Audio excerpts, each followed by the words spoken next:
आज भी हमारे यहाँ शंकर भगवान का प्रमाण है, जिस नारी के गर्भ गिर जाता हो, जिस नारी के संतान नहीं हो पा रही हो, जिस नारी को बच्चे नहीं होते हो, या बार बार गर्भ गिर रहा हो, या डॉक्टर कह दिया कि नाल में बच्चा लपटा हुआ है, कुछ मत करो, एक श्रीफल उस पर एक वस्त्र लपेट कर भगवान शंकर को उस नारी का नाम और गोत्र लेकर समर्पित कर दो, आखा की आखा उस नारी का जापा आराम से होता है।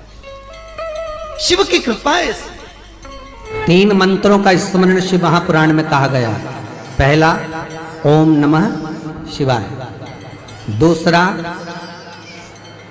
मार्कंडू जी के पुत्र मार्कंडेय, मार्कंड के पुत्र मार्कंडे, मार्कंडे जी की उम्र थी मात्र 12 वर्ष जीवित रहने की,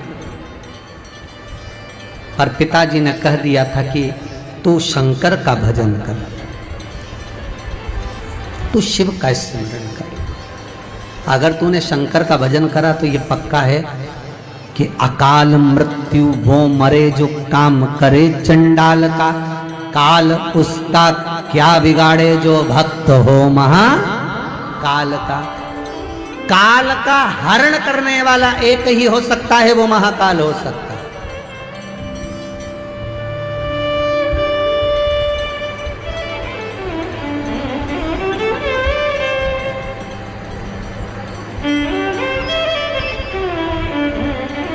उसके सिवा कोई नहीं।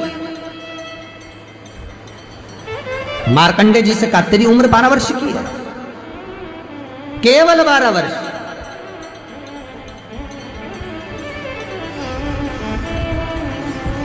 पूछा पिता जी से चरण पकड़कर मार्कंडे जी पूछते हैं, मैं 12 वर्ष बाद मर जाऊंगा? हाँ, प्राण छूट जाएंगे? हाँ। कथा सुनी थी पिताजी के मुख से कि यमराज आता है, पाड़े पर बैठकर गदा लेकर आता है, बड़ी बड़ी मूंछें हैं, काला स्वरूप है, मुकुट सोने का पहनता है, हीरे का उसमें एक रतन लगा होता है, गले में भी स्वर्ण, उसमें हीरे जड़े होते हैं, काला विग्रह होता है यमराज का, और वो अपने दूतों के साथ आकर पास डालकर बांध कर ले जाता है। तो उस मार्कंडे को वो चरित्र याद। आज अंतिम दिन 12 वर्ष की वो घड़ी, वो पल, वो क्षण आ गया जब मार्कंडे जी के प्राण छूटना है। समय आ गया। मार्कंडे जी के पिता जी से कहा जाओ और जाकर आप शंकर की भक्ति में रम जाओ। पिताजी और माताजी भी लग गए, मार्कंडे जी भी लग गए। मार्कंडे जी को लेने के लिए यमदूत आ गए, डर गया। थोड़ी देर बाद यमदूत देखे कि शंकर का अनुमोदन कर रहा है, वापिस चले गए। यमराज आ गया, वही पाड़े पर बैठकर, वही भैंसे पर बैठकर, वही काला स्वरूप। डर लग गया 12 साल के बच्चे को। उसने शंकर का शिवलिंग पकड़ लिया, गले से लगा लिया, शंभो मुझे डर लग रहा है, शंकर मुझे भय लग रहा है। और तब तेज तेज महामृत्युंजय मंत्र को, वैदिक मंत्र को पुकारना प्रारंभ करा। जब 33 अक्षर के उस महामृत्युंजय मंत्र को पुकारा, शंकर सामने खड़ा हो गया। यमराज पीछे हट गया कि ये अब मेरा है, इसको तू नहीं मार सकता। वो 33 अक्षर के मंत्र का उच्चारण जब उस मार्कंडे जी ने करा, देवता जान गए कि इस मंत्र की मूलता क्या है। पहला मंत्र ओम नमः शिवाय, दूसरा मंत्र जम के बोलो महामृत्युंजय मंत्र, और तीसरा मंत्र वही श्री शिवाय नमस्तुभ्यम। ध्यान दीजिएगा, मंत्र के 3 क्रम है, वैदिक, तांत्रिक, शाब्दिक। मंत्र के 3 क्रम है। तीनों मंत्र देख लीजिए, तीनों का क्रम देख लीजिए। महामृत्युंजय मंत्र वैदिक मंत्र, इसको जब ब्राह्मण जपता है, कुशा का आसन बिछाकर, मौन रहकर, घट की जिह्वा से जपता है। अगर याद नहीं रहता तो भी धीमा धीमा बोलता है, तेज नहीं। महामृत्युंजय का जाप अनुष्ठान, सामने कलश स्थापन कर कर प्रेम से 1100, 11,000, 1.25 लाख अनुष्ठान किया जाता है।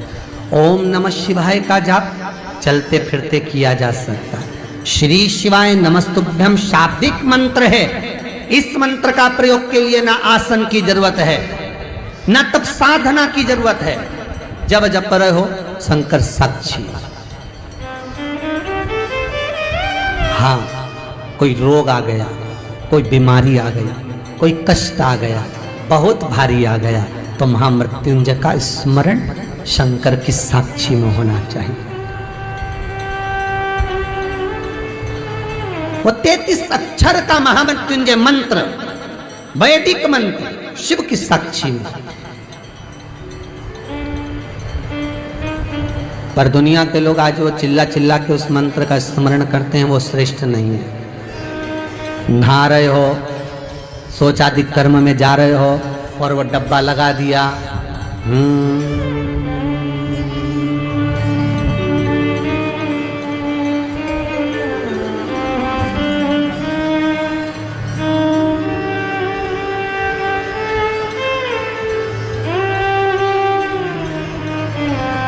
अब मंत्र चल रहा है, आप मन से बोलिए, बोलना आवाज नहीं आना चाहिए। जिस नारी का गर्भ ना ठेरता हो, कई वर्ष हो गए हो, संतान नहीं हो रही हो, बच्चे नहीं हो रहे हो, सारे डॉक्टरों को दिखा लिया, टेस्ट भी करवा लिया, सब कुछ करा लिया, तो एक बार भगवान शंकर पर विश्वास कर कर सफेद आंकड़े की जड़, सफेद आंकड़े की जड़, और ध्यान देना वो जड़ किसी दूसरे से नहीं मंगवाना है। कई लोग ऐसे होते हैं कि तुम ला कर दे देना तो हम बांध लेंगे। हो, जिस नारी को संतान चाहिए वो अपने पति के साथ जाए और सफेद आंकड़े की जड़ को लेकर आए। रजस्वला धर्म के 7वें दिन उस जड़ को शंकर जी के मंदिर में लेकर जाए, तुमरुका जी का नाम लेकर 21 बार घुमाए और फिर आखिरी में अपना नाम और गोत्र बोले, पति का नाम बोले, झोली पसार कर बाबा से विनती कर कर कि मेरे घर में भी संतान हो, ऐसी प्रार्थना कर कर उस जड़ को लाल धागे में मंदिर के अंदर ही कमर में उसको बांध ले। महाराज, कई लोग ऐसे हैं 18, 19, 20 साल जिनको हो गए, जिनके घर में संतान नहीं हुई और बाबा विश्वनाथ ने उनकी गोदियां भर दी। बाबा की ऐसी कृपा बनी। ये बाबा की कृपा। अलोनी गोबरी की जो भस्म होती है, गाय जो पोटा करती है और वो गाय का जो गोबर होता है वो सूख जाता है। सूखने के बाद जो उसकी भस्म होती है वो भस्म बड़ी काम की होती है। उसको जब जलाते हैं और जलाकर उसकी भस्म बनाते हैं तो वो बड़ी काम की होती है, बहुत काम। हम तो यहां तक कहेंगे, जिस नारी के बच्चादानी के अंदर अगर गर्भ में गांठ हो गई है या बच्चादानी के अंतर्गत कोई भी परेशानी उसके जीवन में आ गई है कि डॉक्टर बोल रहा है कि आपकी ये ऑपरेशन कराना ही पड़ेगा, तो हम इस निवेदन को जरूर करना चाहेंगे कि प्रयास करिएगा। देसी गाय जब गोबर करे, पोटा करे और वो सूख जाए,